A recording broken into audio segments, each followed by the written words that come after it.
I'm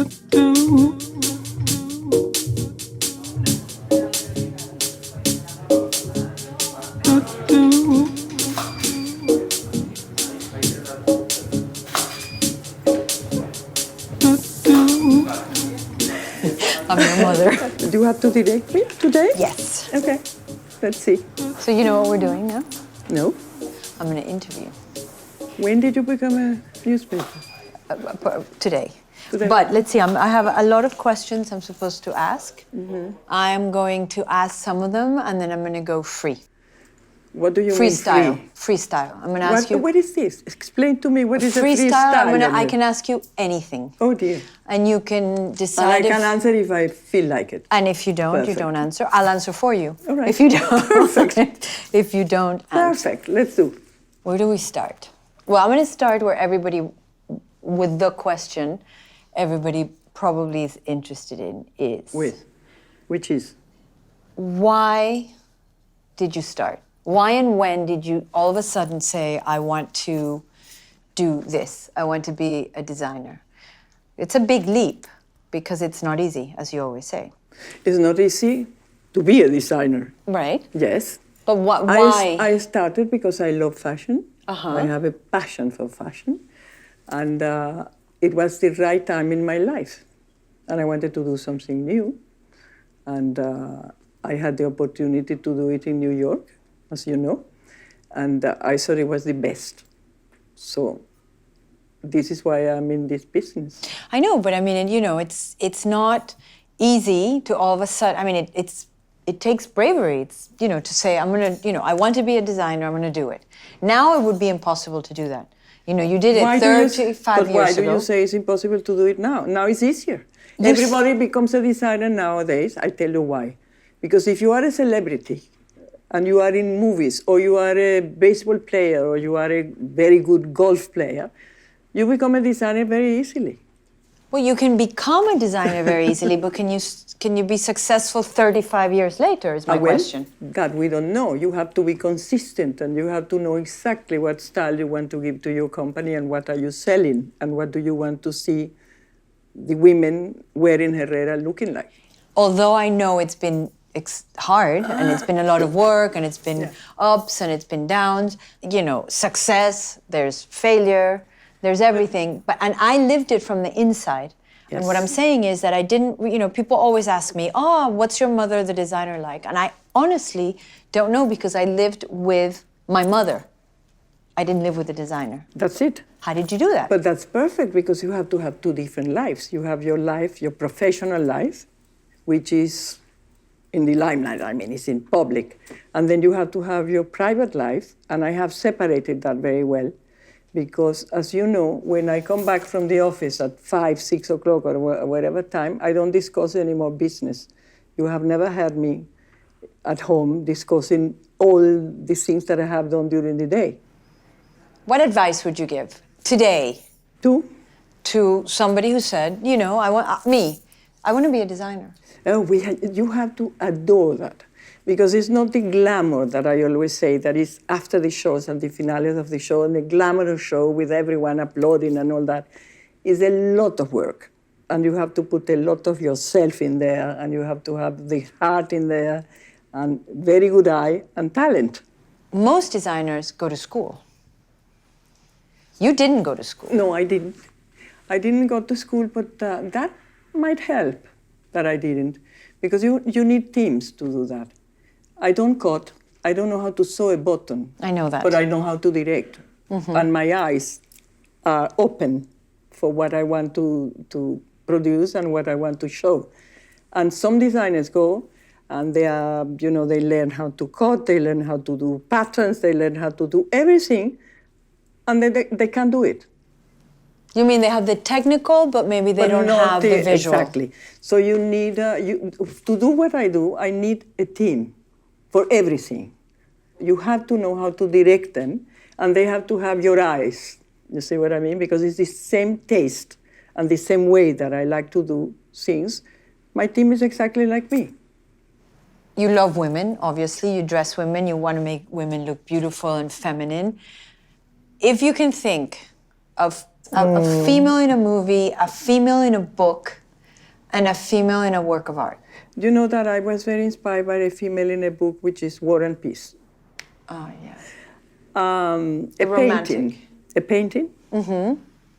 It's very difficult to say a painting because there's so many, but I love for fashion the Boldini paintings. Mm-hmm.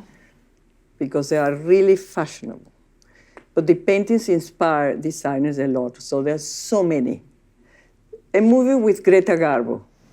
Ah, you always like Because Greta Garbo, for me, was the most beautiful and glamorous.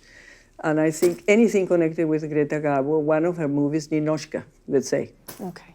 And funny you say Greta Garbo because, you know, she was quite mysterious, Greta Garbo, Yeah, right? and that's why I called you That's why I called you Greta. You do call Because me you Greta. try to be very mysterious. Why are you so mysterious? But let's talk about that. Let's talk about the difference between having an open book and keeping something inside. No, Carolina.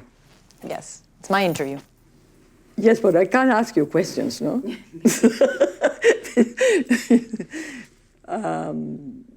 Tell me, women cannot be an open book because mystery is very important in life, and especially for women, in the way they dress, in the way they talk, in the way they act, and in their life.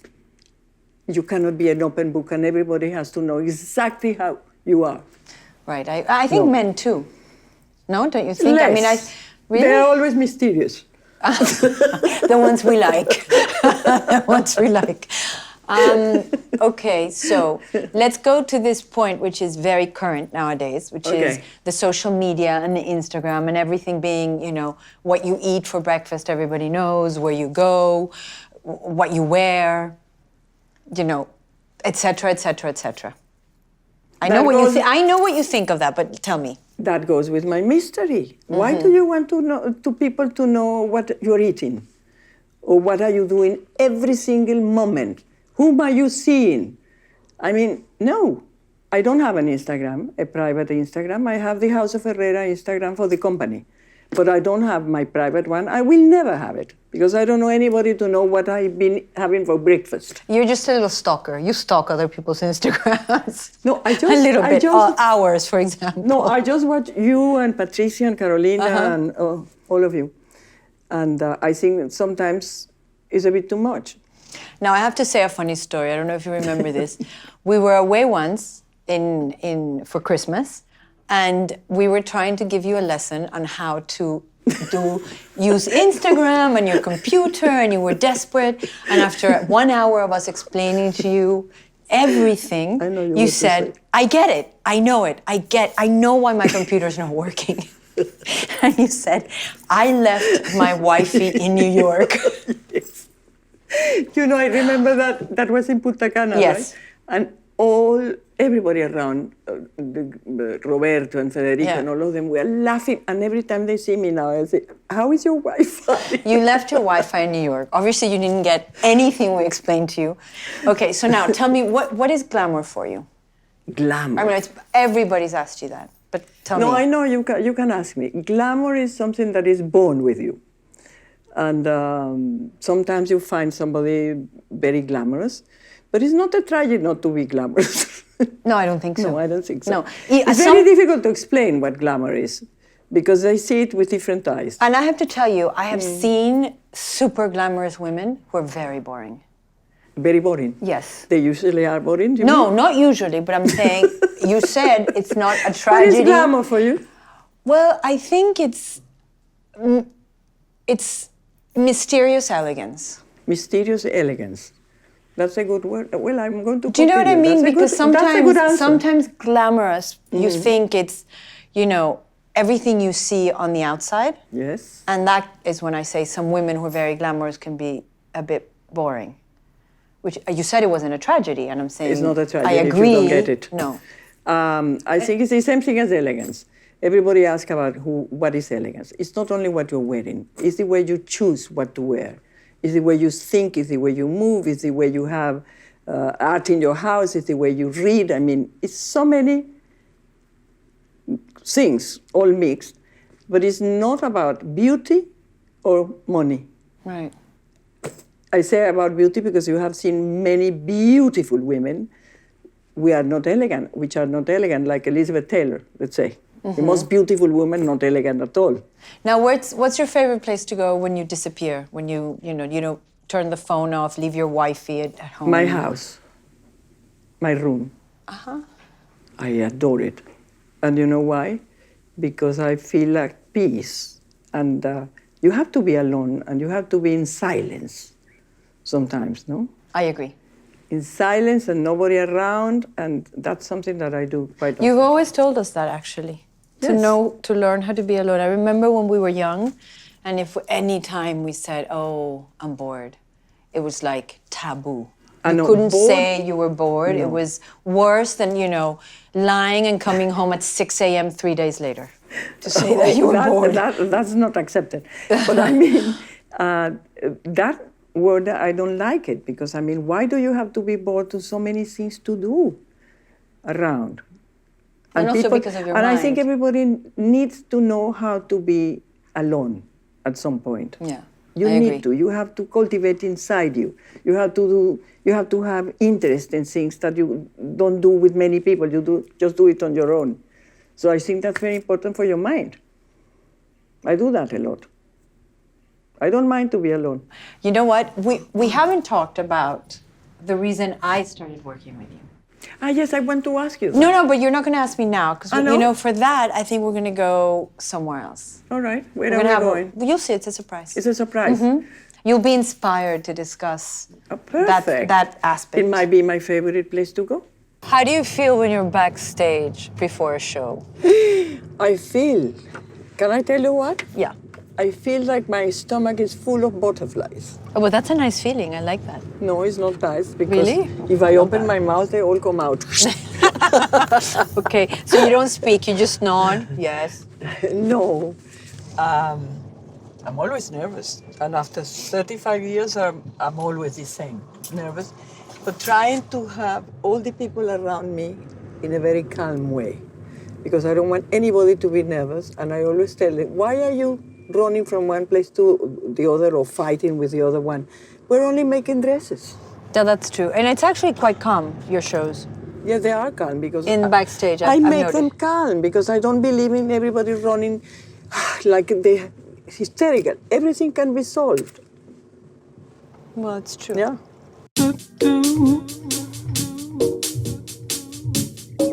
I love this place. You know why I brought you here, or why we came here?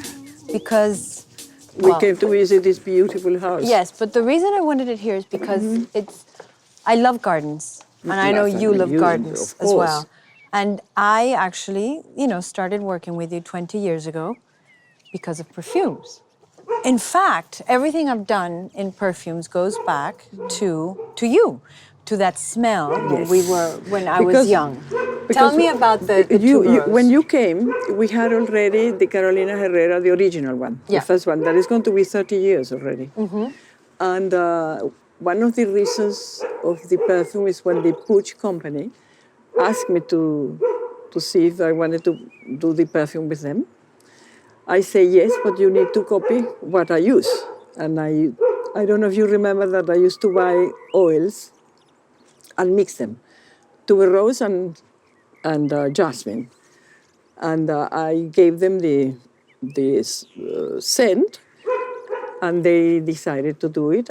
And you came in after that to do the 2 and 2. Of course, I remember that. The 2 and 2. You were responsible, with whom? With Fabian Baron, who's doing the book now. Exactly. Yes. But the whole point is that flowers. You love flowers. You've always loved flowers. I love flowers, and I always have flowers in my house because I love them. Okay, what's your favorite flower? My favorite flowers, look, I adore the garden roses, and I adore peonies, and I love many flowers. But for the scents, I love jasmine. You know that the jasmine opens in the evening. Yes. So the smell was so wonderful.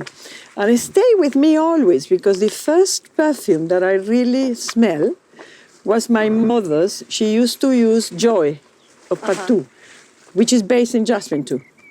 And then when I was able to wear a perfume, the first one I used was Diorissimo, which is also jasmine.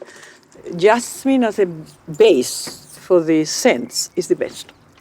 Yeah. Because it's a very distinctive smell, and any perfume that has jasmine in it is a success. Where do you see Carolina Herrera going? I see. What's going to happen? I mean, how, yes, where do you see it going? Well, I tell you something. Fashion, when you are involved in a fashion business, it never stops. It's always going, and if it's going well, I hope it goes to the top of the world. And there is always a project, and it's very exciting what's going on now. We're opening boutiques for CH. We have new perfumes like Good Girl that I love.